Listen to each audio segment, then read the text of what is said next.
Welcome, dear friends. Good morning, good evening, good afternoon, whichever way you watch us live or on demand, whichever day of the week. Welcome. Today we continue our studies, our learning with Emmanuel series. This is a message from the book Words of Life Eternal by the Spirit Emmanuel through the mediumship of Francisco Candido Xavier. Today's message is chapter 41 of this beautiful book. It's a very big book, so we're going to spend a whole year, a few times a week, reflecting on these messages. Today's message is titled, If We Walk in the Light. And the Bible quote is from the book of John in the New Testament, 1 John chapter 1, verse 7. And the quote is, if we walk in the light as he is in the light, we have a fellowship with one another. So Emmanuel will take this quote from the Apostle John. If we walk in the light as he, Jesus, is in the light, we have fellowship with one another. And will explain to us, he will break it down to you and I, what it means to walk in the light. Emmanuel says so often, dissensions and misunderstandings separate us.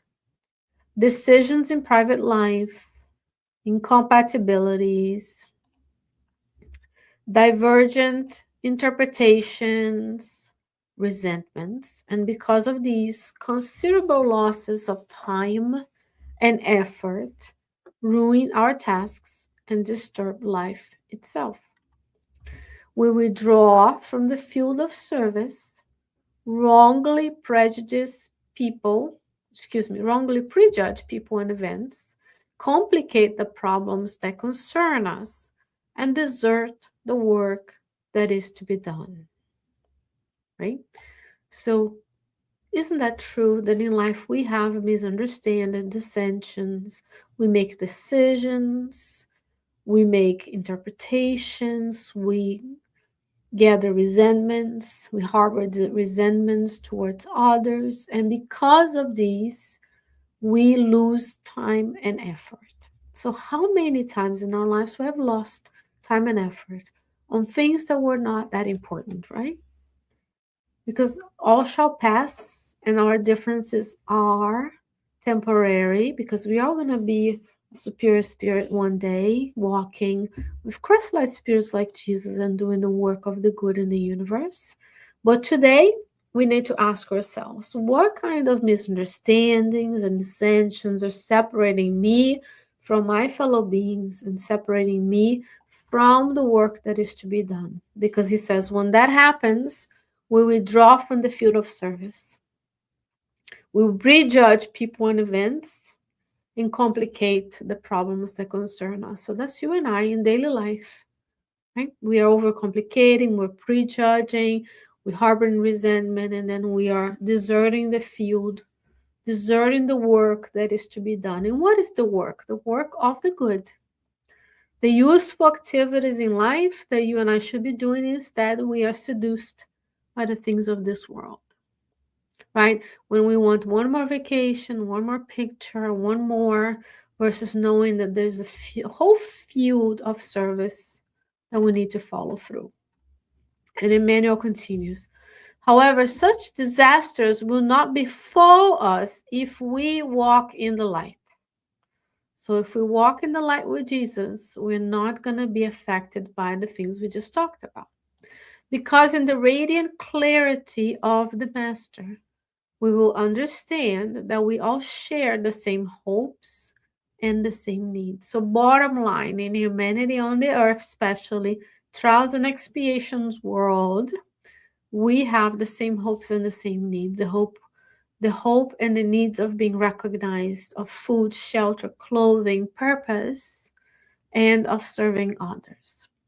It says, if we move under the sun of the gospel, we will know how to identify misfortune where we believe we find merely rebellion and despair, and the wound of ignorance where we suppose exists only weakness and crime.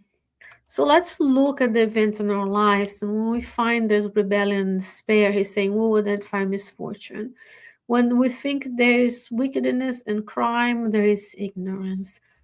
If we move under the sun of the gospel, so here Emmanuel is reminding us the gospel shines a light on us as much as the sun, the location where superior spirits meet, shine lights on us.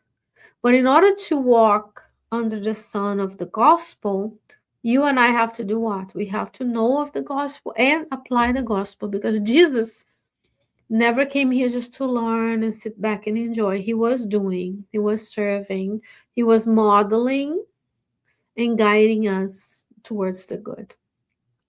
What else we will do if we move under the sun of the gospel? We will perceive that the error of many is due to the circumstances of their not having gathered the opportunities that gladden our own existence. So when people lack, they lash out, right? And we will recognize that if placed in the trials that gave rise to the pain of our brothers who fell into delinquency, perhaps we would not have escaped the dominations of shadow. So when we are empathetic, when we are compassionate, we see others and I see your pain. Maybe if I was in your position, I would have done the same. If I were there, knowing what you know, going through what you went, I would have done the same. So for the light of the Lord will lead us to true understanding. So that's what happens when we read the gospel, when we study, when we come together to understand the word of the Christ through Emmanuel. That's what we get, true understanding. It is necessary that we walk in, assimilating its sacred principles. So just shining the light on the gospel, memorizing the gospel, repeating, no, he says you need to walk in. You need to leave the gospel. What would Jesus do? That should be our question. Does this match the divine laws or not, as we learn in the Spirit's book? Right? If Jesus would not yell, scream, hurt, persecute, imprison, and discriminate against others on the basis of how they look or where they came from, so we don't do it. Right? Jesus would serve, would help. Jesus himself was a traveler, a foreigner at times in Egypt, a person of low socioeconomic status, right? He wasn't a king in the name of the riches of the world.